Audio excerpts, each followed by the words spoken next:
ओम शांति। 23 जनवरी 2023 की साकार मुरली है। बाबा बोले, मीठे बच्चे, पवित्रता बिना भारत स्वर्ग नहीं बन सकता। तुम्हें श्रीमत है, घर गृहस्थ में रहते पवित्र बनो, दोनों तरफ तोड़ निभाओ। आज का प्रश्न है, दूसरे सत्संगों व आश्रमों से यहाँ की कौन सी रस्म बिल्कुल न्यारी है? उत्तर है, उन आश्रमों में मनुष्य जाकर रहते हैं, समझते हैं, संग अच्छा है, घर आदि का हंगामा नहीं है, एम ऑब्जेक्ट कुछ नहीं। परंतु यहाँ तो तुम मर्जीवा बनते हो, तुम्हें घर बार नहीं छुड़ाया जाता। घर में रह तुम्हें ज्ञान अमृत पीना है, रूहानी सेवा करनी है। यह रस्म उन सत्संगों में नहीं है। ओम शांति। बाप बैठ बच्चों को समझाते हैं, क्योंकि बच्चे जानते हैं कि यहाँ बाप ही समझाते हैं। इसलिए घड़ी घड़ी शिव भगवानोवाच कहना भी अच्छा नहीं लगता। वे गीता सुनाने वाले कहेंगे कृष्ण भगवानोवाच। वे तो होकर गए हैं, कहते हैं श्री कृष्ण ने गीता सुनाई थी, राजयोग सिखाया था। यहाँ तो तुम बच्चे समझते हो श्री बाबा हमको राजयोग सिखला रहे हैं और कोई सत्संग नहीं, यहाँ राजयोग सिखलाते हो। बाप कहते हैं मैं तुमको राजाओं का राजा बनाता हूँ। वे तो सिर्फ कहेंगे श्री कृष्ण भगवानोवाच मन मना भाव। कब कहा था? तो कहते हैं 5000 वर्ष पहले, व कोई कहते क्राइस्ट से 3000 वर्ष पहले। 2000 वर्ष नहीं कहते, क्योंकि 1000 वर्ष जो बीच में है उसमें इस्लामी बौद्धि आए, तो क्राइस्ट से 3000 वर्ष पहले सतयुग सिद्ध हो जाता है। हम कहते हैं आज से 5000 वर्ष पहले गीता सुनाने वाला भगवान आया था और आकर देवी देवता धर्म स्थापन किया था। अब 5000 वर्ष बाद फिर से उनको आना पड़े। यह है 5000 वर्ष का चक्र। बच्चे जानते हैं कि यह बाप इस द्वारा समझा रहे हैं। दुनिया में तो अनेक प्रकार के सत्संग हैं, वहाँ मनुष्य जाते हैं। कोई आश्रमों में जाकर रहते भी हैं तो उसको ऐसे नहीं कहेंगे कि माता पिता पास जाए जन्म लिया व उनसे कोई वर्षा मिलता है। नहीं, सिर्फ वे संग अच्छा समझते हैं। वहाँ घर आदि का कोई भी हंगामा नहीं होता। बाकी एम ऑब्जेक्ट तो कुछ भी नहीं है। यहाँ तो तुम कहते हो हम माता पिता के पास आए हैं, यह है तुम्हारा मर्जीवा जन्म। वह लोग बच्चे को अडॉप्ट करते हैं तो वह जाकर उनका घर बसाता है। यहाँ वह रस्म नहीं है कि पियर घर ससुर घर को छोड़ यहाँ आकर बैठे। यह हो नहीं सकता। यहाँ तो गृहस्थ में रहते कमल फूल समान रहना है। कुमारी है व कोई भी है, उनको कहा जाता है घर में रह रोज ज्ञान अमृत पीने जाओ।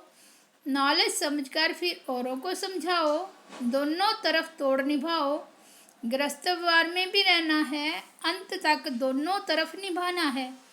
अंत में यहाँ रहें या वहाँ रहें, मौत तो सभी का आना है। कहते हैं राम गयो रावण गयो, तो ऐसे नहीं कि सभी को यहाँ आकर रहना है। यह तो निकलते तब हैं जब विष के लिए उन्हों को सताया जाता है। कन्याओं को भी रहना घर में है, मित्र संबंधियों की सर्विस करनी है। सोशल वर्कर तो बहुत हैं, गवर्नमेंट इतने सबको तो अपने पास रख नहीं सकती। वे अपने गृहस्थ व्यवहार में रहते हैं, फिर कोई ना कोई सेवा भी करते हैं। यहाँ तुमको रूहानी सेवा करनी है, गृहस्थ व्यवहार में भी रहना है। हाँ, जब विकार के लिए बहुत तंग करते हैं तो आकर ईश्वरीय शरण लेते हैं। यहाँ विष के कारण बच्चियाँ मार बहुत खाती है और कहाँ भी यह बात नहीं है। यहाँ तो पवित्र रहना पड़ता है। गवर्नमेंट भी पवित्रता चाहती है, परंतु गृहस्थवार में रहते पवित्र बनाने की ताकत ईश्वर में ही रहती है। समय ऐसा है जो गवर्नमेंट भी चाहती है कि बच्चे जास्ती पैदा ना हो, क्योंकि गरीबी बहुत है। तो चाहते हैं भारत में पवित्रता हो, बच्चे कम हो। बाप कहते हैं बच्चे पवित्र बनो तो पवित्र दुनिया के मालिक बनेंगे। यह बात उन्हों की बुद्धि में नहीं है। भारत पवित्र था, अभी अपवित्र है। सभी आत्माएं खुद भी चाहती हैं फिर कि पवित्र बनो, कि हम पवित्र बने, ऐसा चाहती है। यहाँ दुख बहुत है। तुम बच्चे जानते हो कि पवित्रता बगैर भारत स्वर्ग हो नहीं सकता।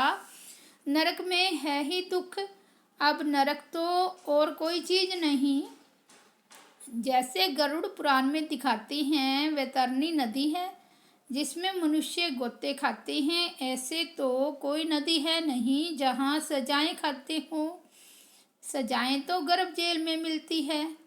सतयुग में तो गर्भ जेल होता नहीं, यहाँ सजाएं मिलें गर्भ महल होता है। इस समय सारी दुनिया जीती जागती नरक है। यहाँ मनुष्य दुखी रोगी हैं, एक दो को दुख देते रहते हैं। स्वर्ग में यह कुछ होता नहीं। अब बाप समझाते हैं, मैं तुम्हारा बेहद का बाप हूँ, मैं रचयिता हूँ, तो जरूर स्वर्ग नई दुनिया रचूंगा ना। स्वर्ग के लिए आदि सनातन देवी देवता धर्म रचूंगा। कहते हैं तुम माता पिता हम बालक तेरे, कलब कलब यह राजयोग सिखाया था। ब्रह्मा द्वारा बैठ सभी वेद शास्त्रों के आदि मध्य अंत का राज समझाते हैं। बिल्कुल अनपढ़ को बैठ पढ़ाते हैं। तुम कहते हो ना, हे भगवान आओ, पतित तो वहाँ जा न सके, तो पावन बनाने लिए उनको जरूर यहाँ आना पड़े। तुम बच्चों को याद दिलाते हैं कि कल पहले भी तुमको राजयोग सिखाया था। पूछा जाता है कि आगे कभी यह नॉलेज ली है? तो कहते हैं हाँ, 5000 वर्ष पहले हमने यह ज्ञान लिया था। यह बातें हैं नहीं। नया युग नया धर्म फिर से स्थापन होता है। सिवाय ईश्वर के यह देवी धर्म कोई स्थापन कर नहीं सकता। ब्रह्मा विष्णु शंकर भी नहीं कर सकते, क्योंकि वह देवताएं स्वयं रचना है। स्वर्ग का रचयिता माता पिता चाहिए। तुमको सुख गनेरे भी यहाँ चाहिए। बाप कहते हैं रचता मैं भी हूँ, तुमको भी ब्रह्मा मुख द्वारा मैंने रचा है। मैं मनुष्य सृष्टि का बीज रूप हूँ। भल कोई कितना भी बड़ा साधु संत आदि हो, परंतु किसके भी मुख से ऐसे शब्द नहीं निकलेगा। यह है गीता के अक्षर। परंतु जिसने कहा है वही कह सकता है, दूसरा कोई कह ना सके। सिर्फ फर्क यह है कि निराकार के बदले श्री कृष्ण को भगवान कह देते हैं। बाप कहते हैं मैं मनुष्य सृष्टि का बीज रूप परम धाम में रहने वाला निराकार परमात्मा हूँ। तुम भी समझ सकते हो। साकार मनुष्य तो अपने को बीज रूप कह ना सके, ब्रह्मा विष्णु शंकर भी नहीं कह सकते। यह तो जानते हैं कि सबको रचने वाला शिव बाबा है। मैं दैवी धर्म की स्थापना कर रहा हूँ, ऐसे कहने की भी कोई में ताकत नहीं। भल अपने को श्री कृष्ण कहलाएं, ब्रह्मा कहलाएं, शंकर कहलाएं, बहुत अपने को अवतार भी कहलाते हैं, परंतु है सब झूठ। यहाँ आकर जब सुनेंगे तो समझेंगे बरोबर बाप तो एक है, अवतार भी एक है। वे कहते हैं मैं तुमको साथ ले जाऊंगा, ऐसे कहने की भी कोई में ताकत नहीं। 5000 वर्ष पहले भी गीता के भगवान शिव बाबा ने कहा था, जिसने ही आदि सनातन देवी देवता धर्म की स्थापना की थी वही अब कर रहे हैं। गाया हुआ भी है, मच्छरों सदृश्य आत्माएं गई तो बाप गाइड बन सभी को आए लिबरेट करते हैं। अब कलयुग का अंत है, उसके बाद सतयुग आना है, तो जरूर आकर पवित्र बनाए पवित्र दुनिया में ले जाएगा। गीता में कुछ न कुछ अक्षर हैं, समझते हैं इस धर्म के लिए शास्त्र तो चाहिए ना, तो गीता शास्त्र बैठ बनाया है। सर्वशास्त्रमयी शिरोमणि नंबर 1 माता, परंतु नाम बदल दिया है। बाप जो इस समय एक्ट करते हैं वह थोड़े ही द्वापर में लिखेंगे, गीता फिर भी वही निकलेगी। ड्रामा में यही गीता नूंदी हुई है।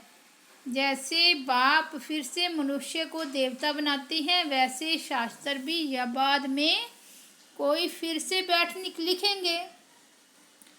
सतयुग में कोई शास्त्र नहीं होगा, बाप सारे चक्कर का राज बैठ समझाते हैं। तुम समझते हो हमने यह 84 जन्मों का चक्र पूरा किया। आदि सनातन देवी देवता धर्म वाले ही मैक्सिमम 84 जन्म लेते हैं, बाकी मनुष्यों की तो बाद में वृद्धि होती है, वे थोड़े ही इतने जन्म लेंगे। बाप इस ब्रह्मा मुख से बैठ समझाते हैं। यह जो दादा है जिसका हमने तन लोन लिया है, वे भी अपने जन्मों को नहीं जानते थे। यह है व्यक्त प्रजापिता ब्रह्मा, वह है अव्यक्त, है तो दोनों एक। तुम भी इस ज्ञान से सूक्ष्म वतनवासी फरिश्ते बन रहे हो। सूक्ष्म वतनवासियों को फरिश्ता कहते हैं क्योंकि हड्डी मांस नहीं है। ब्रह्मा विष्णु शंकर को भी हड्डी मांस नहीं है, फिर उन्हों के चित्र कैसे बनाते हैं? शिव का भी चित्र बनाते हैं, है तो वह स्टार, उनका भी रूप बनाते हैं। ब्रह्मा विष्णु शंकर तो सूक्ष्म है, जैसे मनुष्यों का बनाते हैं वैसे शंकर का तो बना ना सके, क्योंकि उनका हड्डी मांस का शरीर तो है नहीं। हम तो समझाने लिए ऐसे स्थूल बनाते हैं, परंतु तुम भी देखते हो कि वह सूक्ष्म है। अच्छा, मीठे मीठे सिक्की लदे बच्चों प्रति माता पिता बाप दादा का याद प्यार और गुड मॉर्निंग। रूहानी बाप की रूहानी बच्चों को नमस्ते। हम रूहानी बच्चों की रूहानी बाप दादा को याद प्यार, गुड मॉर्निंग और नमस्ते। रात्रि क्लास है 13 जुलाई 1968, 68 का क्लास है।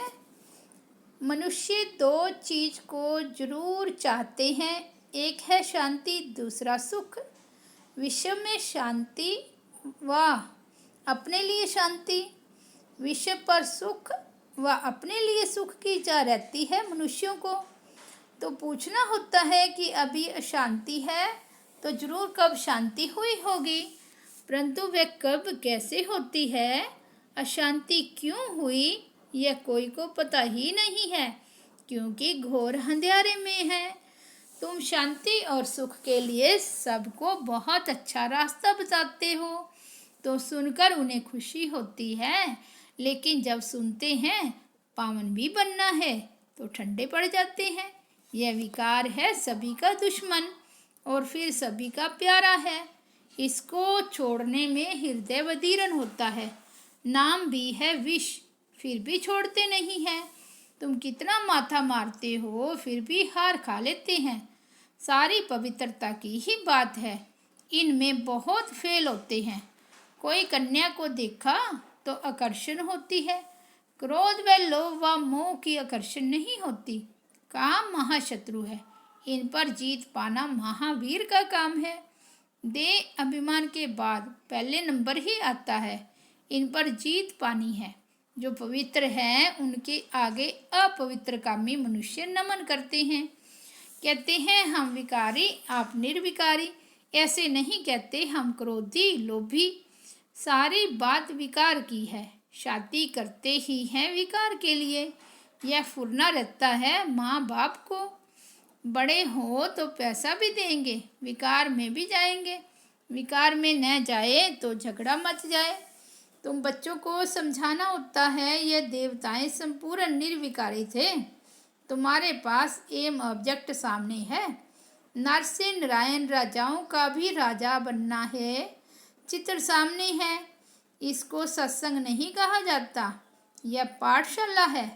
सच्चा सत्संग सच्चे बाप के साथ तब हो जब सन्मुख राजयोग सिखावें। सत्य का संग चाहिए, वही गीता का ज्ञान देते हैं, अर्थात राजयोग सिखाते हैं। बाप कोई गीता सुनाते नहीं। मनुष्य समझते हैं नाम है गीता पाठशाला तो जाकर गीता सुने, इतनी कशिश होती है। यह सच्ची गीता पाठशाला है, जहाँ 1 सेकंड में सद्गति, हेल्थ, वेल्थ और हैप्पीनेस मिलती है। तो पूछे सच्ची गीता पाठशाला क्यों लिखते हो? सिर्फ गीता पाठशाला लिखना कॉमन हो जाता है। सच्ची अक्षर पढ़ने से खींच हो सकती है, शायद झूठी भी है, तो सच्ची अक्षर जरूर लिखना पड़े। पावन दुनिया सतयुग को, पति दुनिया कलयुग को कहा जाता है। सतयुग में यह पावन थे, कैसे बने सो सिखलाते हैं। बाप ब्रह्मा द्वारा पढ़ाते हैं, नहीं तो पढ़ाएंगे कैसे? यह यात्रा समझेंगे वही जिन्होंने कल पहले समझा है। भक्ति मार्ग के दुबर में फंसे हुए हैं। भक्ति का भभका बहुत है, यह तो कुछ भी नहीं है। सिर्फ स्मृति में रखो, अभी वापस जाना है, पवित्र बनकर जाना है, इसके लिए याद में रहना है। बाप जो स्वर्ग का मालिक बनाते हैं उनको याद नहीं कर सकते। मुख्य बात यह है, सभी कहते हैं इसमें ही मेहनत है। बच्चे भाषण तो अच्छा करते हैं, परंतु योग में रहकर समझाए तो असर भी अच्छा होगा।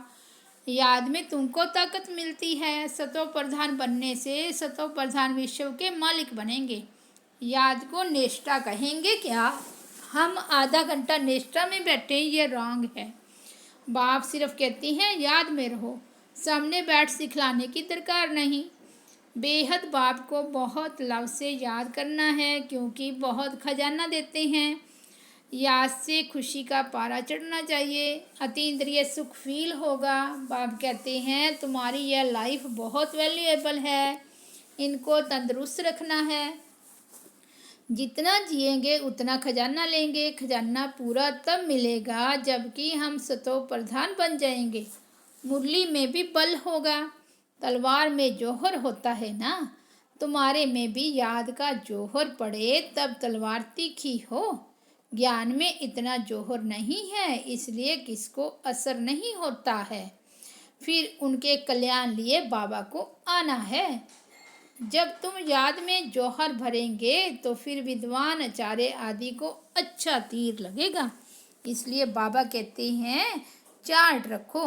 कई कहते हैं बाबा को बहुत याद करते हैं परंतु मुख नहीं खुलता। तुम याद में रहो तो विक्रम विनाश होंगे। अच्छा, बच्चों को गुड नाइट। धारणा के लिए मुख्य सार, घर में रहते भी रूहानी सेवा करनी है, पवित्र बनना और बनाना है। इस जीते जागते नरक में रहते हुए भी बेहद के बाप से स्वर्ग का वर्षा लेना है, किसी को भी दुख नहीं देना है। वरदान है, अपनी सर्व विशेषताओं को कार्य में लगाकर उनका विस्तार करने वाले सिद्धि स्वरूप भव। अपनी सर्व विशेषताओं को कार्य में लगाकर उनका विस्तार करने वाले सिद्धि स्वरूप भव। जितना जितना अपनी विशेषताओं को मनसा सेवा व वाणी और कर्म की सेवा में लगाएंगे तो वही विशेषता विस्तार को पाती जाएगी। सेवा में लगाना अर्थात एक बीज से अनेक फल प्रकट करना। इस श्रेष्ठ जीवन में जो जन्म सिद्ध अधिकार के रूप में विशेषताएं मिली हैं उनको सिर्फ बीज रूप में नहीं रखो, सेवा की धरनी में डालो तो फल स्वरूप अर्थात सिद्धि स्वरूप का अनुभव करेंगे। स्लोगन है, विस्तार को ना देख सार को देखो और स्वयं में समा लो, यही तीव्र पुरुषार्थ है। अव्यक्त इशारे। आजकल की दुनिया में राजनीति की हलचल, वस्तुओं के मूल्य की हलचल, करेंसी की हलचल, कर्म भोग की हलचल, धर्म की हलचल, ऐसे सर्व प्रकार की हलचल से हर एक तंग आ गए हैं। इससे बचने के लिए एकाग्रता को अपनाओ, एकांतवासी बनो। एकांतवासी से एकाग्र सहज ही हो जाएंगे। अच्छा, ओम शांति।